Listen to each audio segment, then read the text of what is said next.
It's 2:47 in the morning. You've been lying there for 3 hours.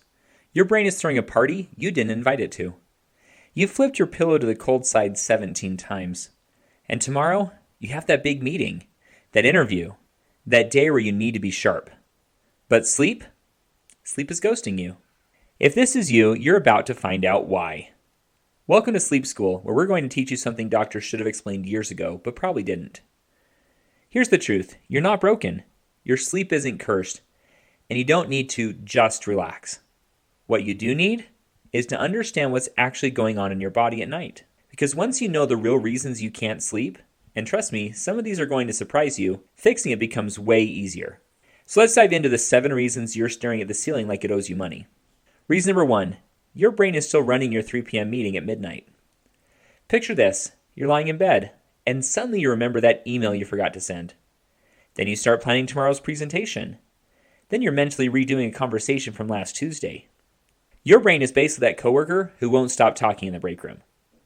Here's what's happening. Your brain has a switch, kind of like a dimmer on a light.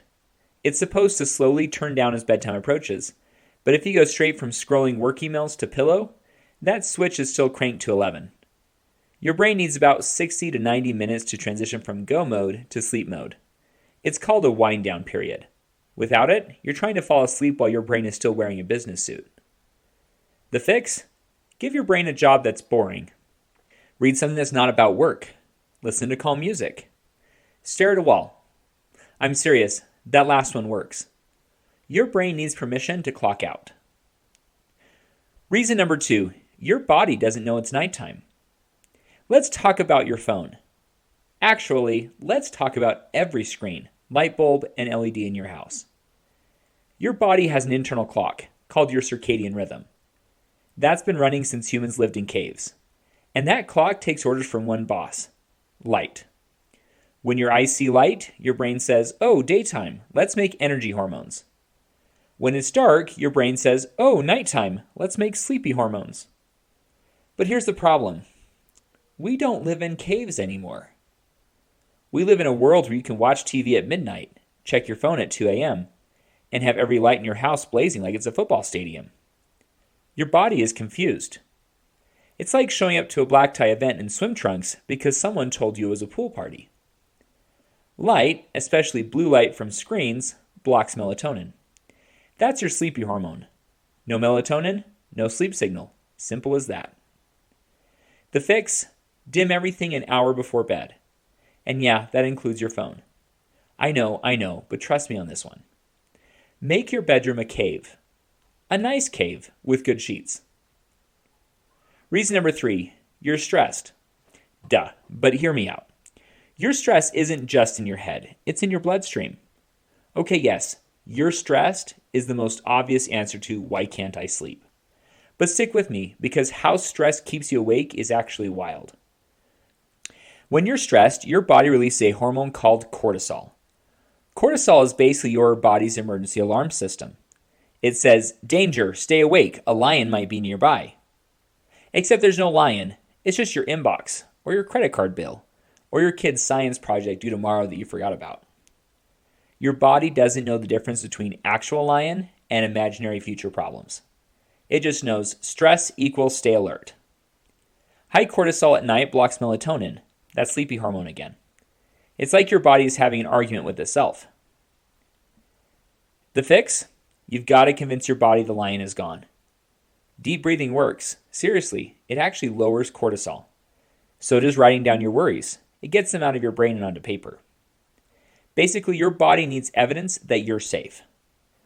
Reason number 4, your bed is a multifunctional space.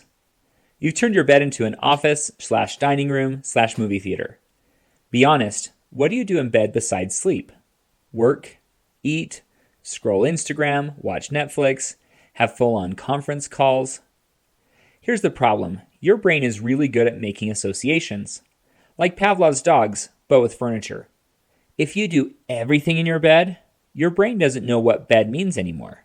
Is it work time, snack time, movie time? Your brain is standing there like a confused waiter taking orders at 17 different tables. Sleep scientists call this stimulus control. Fancy words for your bed should mean one thing. Sleep. Okay, two things. Sleep and, When your bed means everything, it means nothing. The fix? Use your bed for sleep. I know that sounds annoying if you live in a studio apartment, but even small changes help. Do your work at a table, eat on the couch, watch TV in a chair.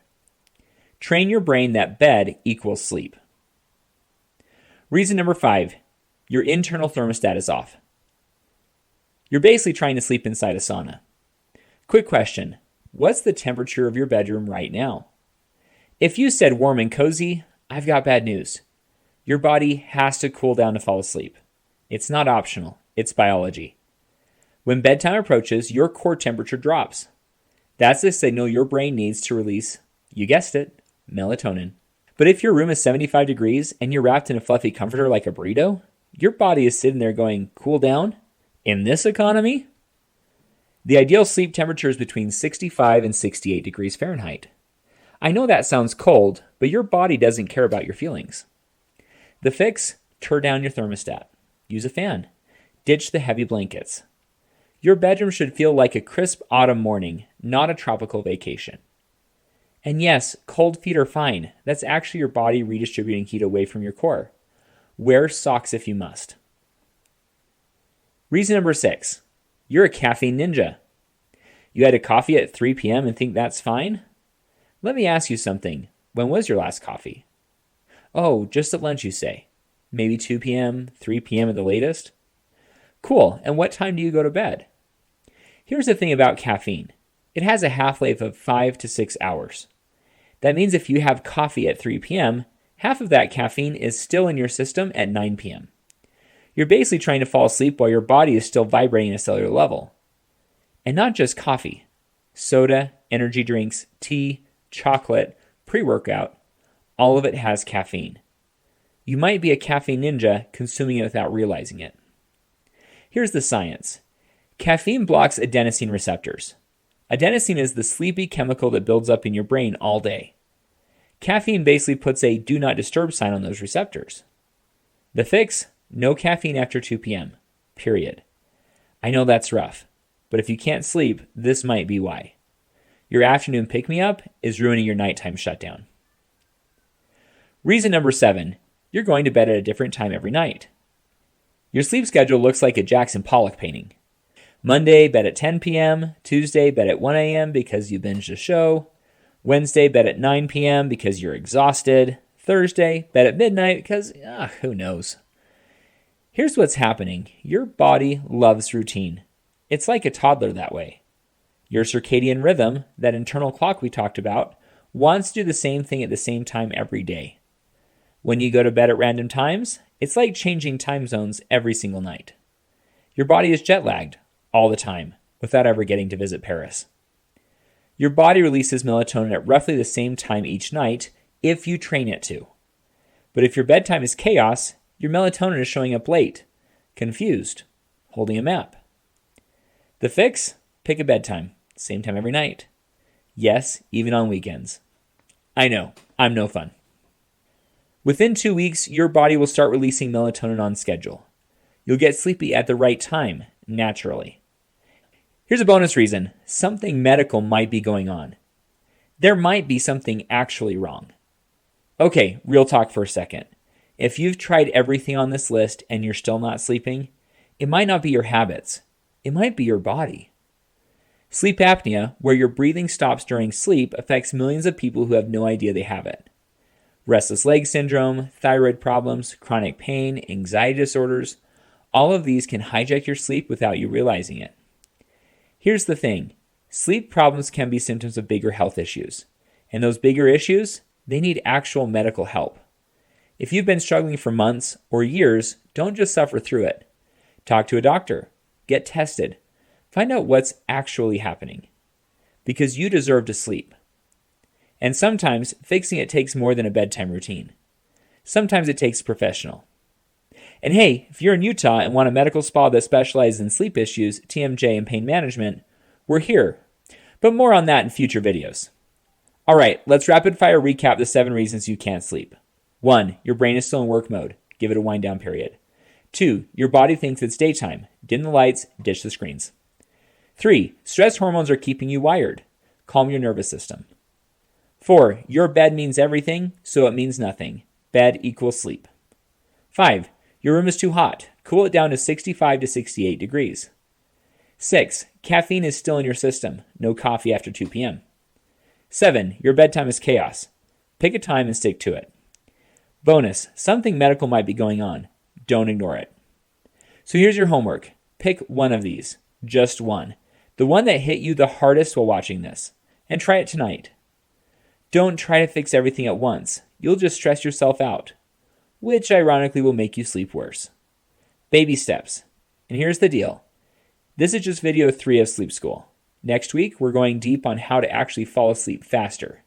The science, the tricks your brain doesn't want you to know.